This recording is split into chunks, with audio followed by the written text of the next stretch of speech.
excited. I don't think there's any real challenge here that it will be a part of the future, and you might as well get started. Hong Kong is playing a much bigger role than I think I gave it credit for. It's actually one of the biggest economies or countries that's leading in this industry. There's lots of people that you can talk to. So a couple of housekeeping area things here. The hammering that you're hearing, we can't control. It's the Hyatt. So feel free to complain on Twitter. It's not us. Unfortunately, they can't do anything about it. Right outside, if you guys didn't see, if you need coffee, tea, water, snacks, it's all right there. So if you guys are hungry or need something, don't leave now though, just telling you that. Because we have one of Hong Kong's biggest innovators, IP holders, and investors, someone I've had the great pleasure to get to know over the last 6 or 8 months, both here and in New York City. I want to invite David Goldsmith up to the stage to help us think about maybe where our minds are and how we're looking at the future might be incorrect and how we might change that perspective. So give a round of applause for David. Hello, everybody.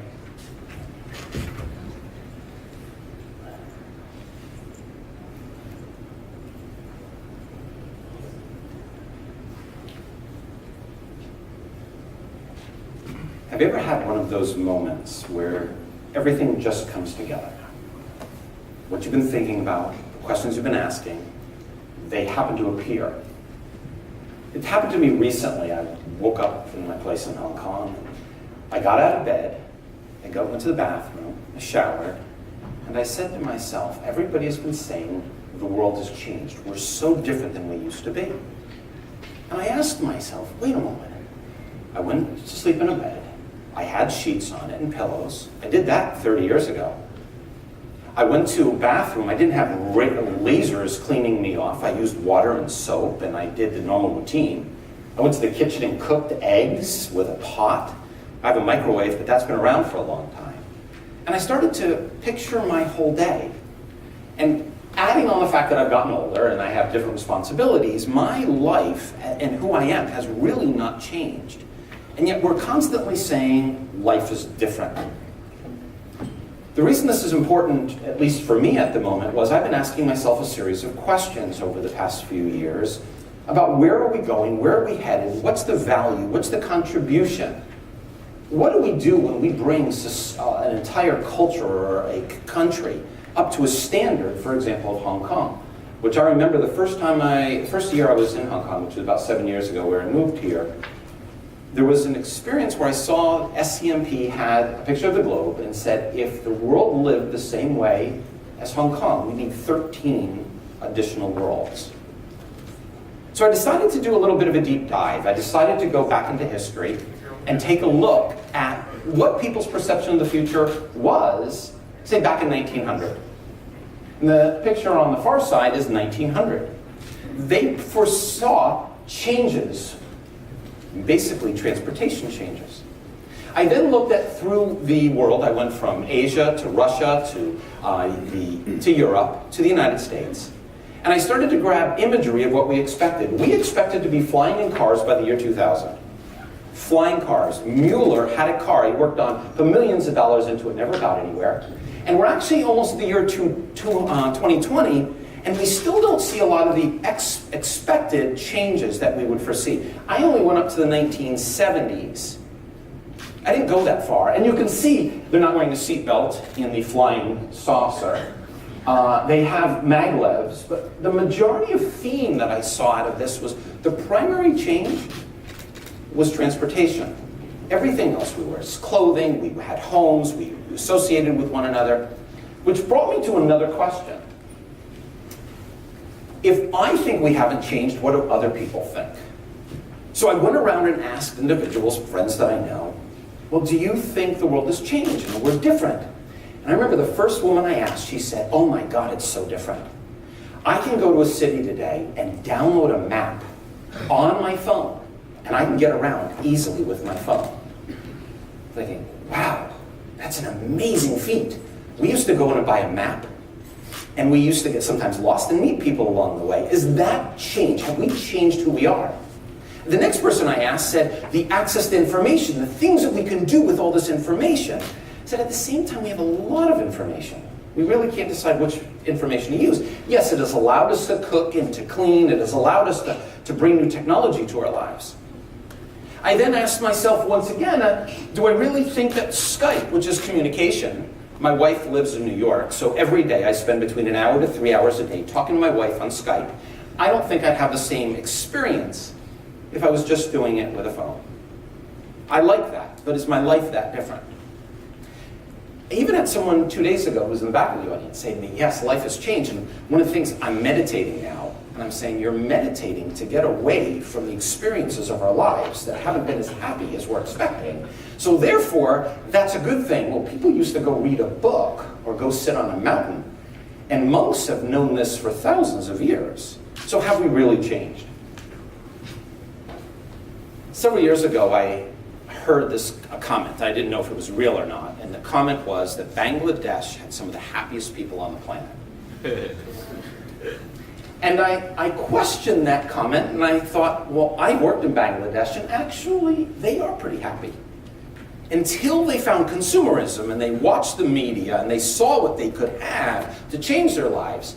So I did find there is a site called the Happy Planet Index site, and I looked up the world. And I found that Bangladesh is actually number 8 on the list of happy places. So it is happier than most.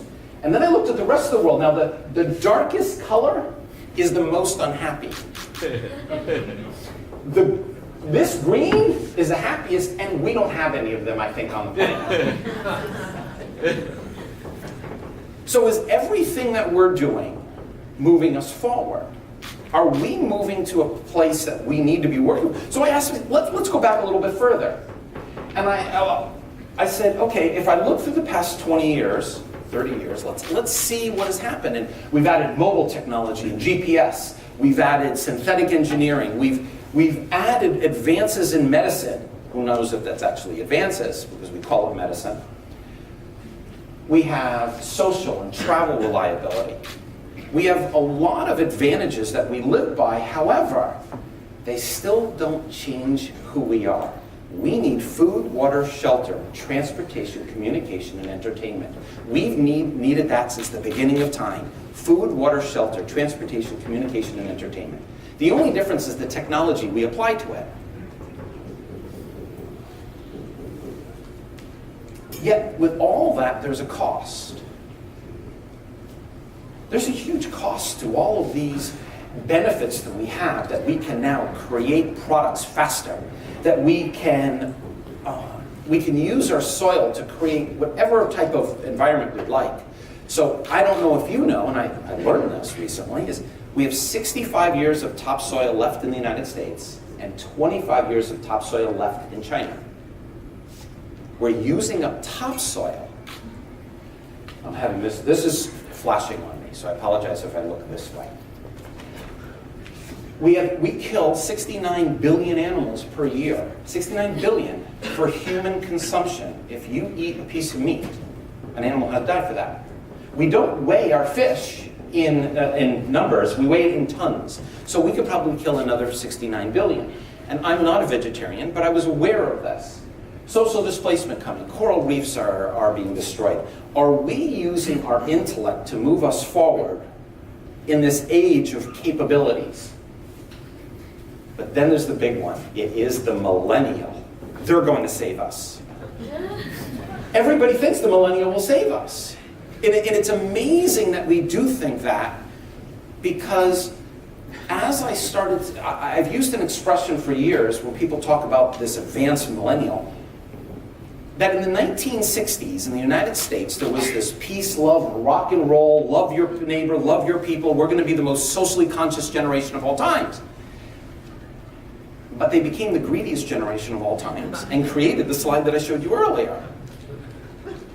So there's a huge disconnect in that. And actually, you hear a lot of young individuals say, well, I only invest in socially responsible, I only want to work for socially responsible. However, my Bitcoin is really doing well. Or my company, I want it to be a unicorn, because that's where, so when I make the money, I can help to be social.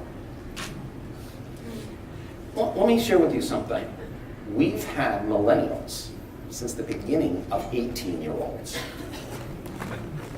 Every generation has a group of individuals. They're born that way to change how we live. They don't want to be like their parents. And Ian, who's working over there, he said, when I said to change the world, he said, I was one of those.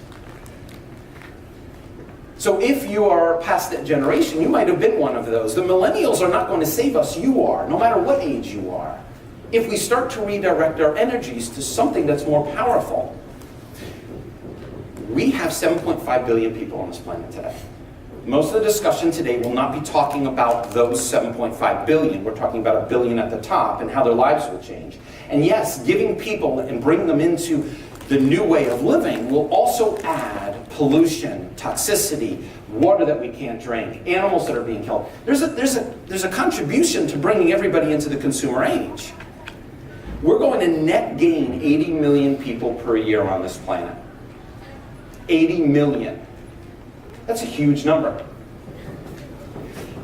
So let's look back in history even further. I started to look and said, well, Socrates talked about once you got to an enlightened state, you were able to do things such as explore human nature, explore the world around you. It wasn't about ownership, it was about living. The American Indian had a belief that whatever you take out of the land, you put back in the land. You used everything you took. We don't do that. So maybe if we started looking at the past and to see what they thought the future would be, we could see opportunities. And there are plenty of them. I love this phrase in Bay and Manoff. Fantastic, the Internet of Life Summit, but I might have twisted a little bit. See, I love that it's life because is our life connecting us to consumerism and technology, or is our life connecting us to happiness and fulfillment and all of those other areas that we're looking for? I gotta be honest with you. I'm involved and invested in an Internet of Things company. I've got patents, and just like you're all brilliant people who've done amazing things, but I've got patents in cell phone technology, battery technology, artificial intelligence. I travel 300,000 miles a year. I'm using planes which use fuel. My shirt takes 120 gallons of water to manufacture. I'm part of the challenge. However, Google right now is going to be working on creating a smart city, a connected city in Toronto. What's amazing about it is not that they're doing it, it's that they didn't ask the people of Toronto.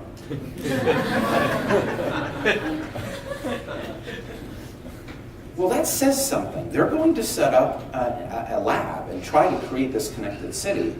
And the people of Toronto have spoken. The majority of them don't want to be more connected.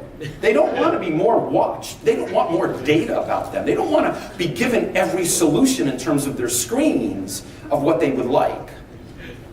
I don't know. I don't want to be more social if social means this type of social, where you stand on the MTR and there's nobody looking up. Or you go to a restaurant and they're more concerned with their tablet than they are with the person across the table. I don't use Vibrate and I don't use Ring. And if I sit down with someone for dinner for 4 hours, I will not look at my phone for 4 hours. Because the person in front of me is more important. That's not to say I don't like the comforts, but social needs to change. This is destroying garments that the manufacturer didn't want people to buy because they couldn't make a profit off of it. And it's all over the world. They cut them, they slash them so that we can't buy them. Oh my God, is that what we've become? The past would never have seen this. And the last thing is, again, I love the Internet of Things because these are things. But the life is really cool. We have the opportunity to change that. So you are where you are in life based upon the decisions that you've made. We've all made decisions that got us here. I'm asking you to kind of look inside yourself and say, why are you really here? Was it to make some more money? To make that connection? To make that network? Or to really make a difference? Honestly make a difference? And yesterday I asked an individual after he shared with me his social consciousness, and he's 36 years old. He said, yes, I've got this. And he 3-4 minutes of where he's going, and then I said, do you believe everything you've just told me? And he stopped, he said, no, not really, but. And I said, but what? You're talking about social consciousness, but you're not acting in that manner. I love tools. I love tools, thinking tools. In a book that I wrote, I give a lot of tools because I think that you cannot just give people information. You have to help them transform in some way. And when I spoke with Edward, and thank you for inviting me to this program, I said to him, why don't we just talk a little bit about how to find opportunities? Now that you have a new awareness, maybe the ideas and the investments, the opportunities that you see will change how we live on Earth. And I'd like to expand this to Bay and to Manoff. It's not about humans. It's for all species on Earth. We represent the whales, the dolphins, the rhinos. We represent the amoebas, the worms. We represent the trees that can't speak for themselves as we cut them down. How can we use the Internet of Life to make life for all species so we all benefit? So, how do you find opportunities? Someone said to me recently that I tell people, you tell them to find their passion. Isn't that amazing? Find your passion and you'll find opportunities. How's it working for you? You happy? You find your passion? Is that your soul? Is that what you really want to do? My last name on my mother's side is Slavin, which is Slaven. And Slaven is Slavic, and they're passionate people. And I was in Macedonia or Serbia, and we were talking, and I said, my soul is dancing. I love to dance. That's my soul. If you said I couldn't dance in my life, I'm not sure I would like to continue living. It's that important to me as who I am. It's not about the clothing that I have, that I get custom made. It's not about the shoes that I get custom made. We all do that here. It's not about the living in Hong Kong or New York and San Francisco every month and traveling. It's about the interactions that I have with people and the experiences that we build with one another. So how do you find that opportunity becomes different. And again, you've all probably created or done something amazing. So I'm not trying to pontificate. I'm not trying to say I did something amazing, but it helps to know what I've done, and I come from my experiences. With the patents that I've developed and the opportunities that I have found, I've realized that there's actually a mechanism of where I found them. There's actually a tool that you can share and use. It works in this way. And I'm not going to go into full details. There's experiential awareness, being experiential aware. The second is crossing the threshold. And the third phase is employing your resources. So let me just start at the top. What is being experientially aware? There are 6 different zones that we work within terms of finding opportunities. One of them, you won't find them in, and the other 5 are where we do find them. If you find another one, please tell me. I think I've incorporated them all in here. The first one is, and I'll start with the blind zone. The blind zone is the place you cannot find opportunity. You don't see it. You don't understand it. It's part of your daily life. It might be your religious beliefs. It could be your cultural norms. I was in India. I'm walking with my wife with an individual who appears, I would say, is in a higher upper class. And there's a young kid who walks in front of us, about that tall. Clothing was frayed. And I've seen poor people. I've worked in Bangladesh and Sri Lanka, and I've worked in South Africa. I've seen poor people. However, this kid almost made me cry. He looked like he had been living in a chimney. It was the dirt of dirt. It was the dirt of blackness. It was so... My wife and I never even looked at each other, and afterwards, we said this was... We actually had to connect on this. What did that mean? And we asked the woman, how does she address those type of situations? And she said, what boy? I said, the boy who walked right in front of us. I mean, it was... Well, I'm sorry, I didn't see him. You can't be aware of things that are culturally acceptable to who you are unless you've been pointed out that they're not normal or different, and someone says, wow. But you won't find them in the blind spot because we have these preconceived notions. We have, then, we'll start at the bottom, the workaround zone. You see, you've had workarounds today. The workaround zone is the place where you do something to get around something you've been trying to do. The workaround zone, for example, is, let's say you're going to go to the MTR, and you had taken your purse out and done something and taken out the MTR card, or you don't have your wallet if you're a guy, and you don't have it with you, and you get there, and you say, oh my God, I left it on the counter. Now, a workaround would be very simple. You buy another card. Now there's an opportunity there. Most people don't address this. Do you know how many people have a second, third, and fourth card? There are some people who have 15 cards.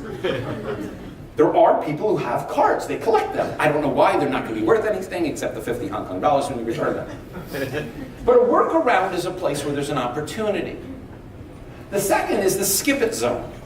Let's take that same scenario. You show up and you say, forget it. I don't have my card. I'm not going to buy another card, or I'm not going to buy a card. Let's go do something else. That is an opportunity because you are trying to do something else that you had not anticipated earlier. So you could be, for example, driving and you say, I can't get off that exit, what should I do? I'll bring food next time, I need a cooler, I need some type of device that will help me to be able to do, and I can start a business off of that because other people have that. For example, so the education zone. Education zone is really cool. However, it doesn't often turn into new products. Yesterday I went to the blockchain event that Jane, a person who works with me, had said, go to this guy's amazing. And I learned something new. Am I going to do much with it? I'm not sure. I'm not sure. But the 69 billion animals being killed, that was an experience in learning that I went, oh my God, I never thought of it. 8,000 animals are killed per person who eats meat. If you have 2 pieces of bacon, you're responsible for an animal dying. Whole animal has to die. You can't just take 2 pieces of bacon. The experience zone is another place that's really valuable. Is you might have a challenge with something. You look online and you see something and say, wait. There are other people who have similar challenges like me. That's an opportunity. You can find opportunities in the experience zone, for example, if you skydive and you've never done skydiving before. If you drive a race car, if you've been in a pace car, if you've gone to your first conference, there are so many opportunities for experience, but you have to be experientially aware. You have to look at the empty seats. You have to look at the disconnects, the cables, the connectivity that we don't have. You have to be aware. And we're in the blind zone most of the time when we come to these because we're looking for our answer. But the answers are all around us. The paradigm zone is really the cool one. It is where the conditions in which you live, the way in which you live shifts. It changes. Now, the great example would be the expat communities. When a person moves from one society that has a certain set of rules, a certain set of obligations, a certain set of needs, and goes to another country, they see opportunities because they've not done it that way. Now, for 4.5 years, I've been working on a project to have man live sustainably on the moon, create a space and Earth-based ecosystem, and change how we live on Earth for all species. And I didn't think the ideas that I came up with were that amazing, but the person from NASA said, no one in the world is talking this way. Well, the reason that I came up with the ideas that we're moving forward is because I had no clue, and I'm not a space person. I was in a paradigm shift. I was using no gravity and microgravity and talking about a completely different place to live. Even theoretically, the paradigm shifts can be powerful. If you focused on any of these more often and became experientially aware, your life will change. However, that's not a complete opportunity yet. The opportunity happens when you do one thing, and that is you cross the threshold. You cross the threshold, which is an expression that means that a door frame has a bottom which is called the threshold. If you don't step over it, if you don't say I'm going to learn more, research more, try more, you will not have opportunities. When I woke up that morning and I said to myself, I'm the same, I could have said, oh, that's kind of cool. But I said, let me cross the threshold. Let me ask other people their opinions. Let me try to connect some of the thoughts that I have. When I went to blockchain yesterday, I'm asking, does that help my power management sensor IoT company that I'm working with BRINC to help create that product? Where does that application apply? So if you don't cross the threshold, if you don't do that more research, if you don't say, I have a second MTR card, I wonder if other people don't, let me find out how many, you will miss the opportunities. So we're blind to too many of them, and if we can expose ourselves to more of them, the world will change. I'm not going to go into all the details here. I'll cover on one of them. When Once this happens, you have the opportunity to do this, to look at your resources. Who are you? What do you have? Your network is one of them. We tend to go to time and to capital. But we have networks that allow us to get funding or to innovate an idea because we have a great friend who can design and create. How is your network built? The knowledge you've acquired over the years, the skills you have. For example, do you know how to set up a business? We all know that many inventors don't know how to create the business model and make that happen. So if you learn about how to set up a business, or how to file a patent, or how to be able to collect funds, or how to be able to use blockchain, or how to be able to work with a vendor in another country, those are values. And it's really never about time. Time is an illusion, and I think that Harry Potter and the story of Rowland's, how she created Harry Potter on the train every day going to work. You can create time. You have priorities. And your priority management is more important than the time because we have enough time. We've just decided other things are more important and more valuable. Though if you do that, you can move yourself forward. The big one that I'd like to add is that your perception of the future determines the plans you make. I realized that a long time ago. I came up with this quote because people were having trouble understanding the concept of the future. And I said, if you believe tomorrow we will run out of food in Hong Kong, you would change what you did. If you believe that the world is going to be amazing and continue and that blockchain or a Bitcoin is going to go up to 100,000 or 1 million, you would buy it. But if you believe tomorrow it's going to fail, you would change. Your perception of the future, your knowledge of the future, the time you spend in the future will determine where you move to, where your space is and what opportunities exist. Let me end with an experience that I had, which was something that kind of profoundly changed me.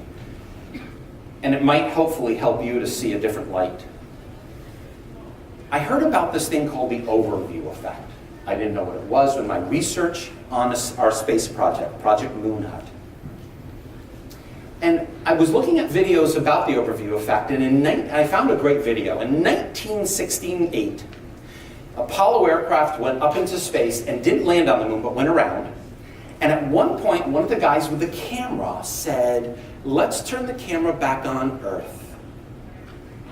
And they show the picture for the first time that humankind saw Earth. First time. You could see people around the globe just freezing because they'd never seen humanity, the big blue marble, that way. There have been 536 people who have been up into space, and every one of them say they're profoundly changed. This overview effect, you see the entire world. I don't know if you've ever thought about it, but there is no Indian Ocean, Pacific Ocean. There is no Mediterranean Sea. They don't exist. There's only one ocean. There is no Italy. There is no Russia. There's no Americas. There's no South Africa. We have land masses that we live on that we artificially inflate. Change in our minds as to how valuable they are. What if we can send more people to space, 50,000 people or 5,000 people to space? What if every president went to space and looked down and saw that we are actually all one? Could we protect our animals? Can we protect all species on Earth? Can we change the way we live and have a more valuable life? I never expected to be asking these questions of myself, and yet we have an opportune time to change the future. I hope that you, looking back, can see that our future is unbelievably amazing if you're willing to grab hold. So I wish you the best of luck for the rest of the event, and I'd love to meet as many of you as I can. Thank you.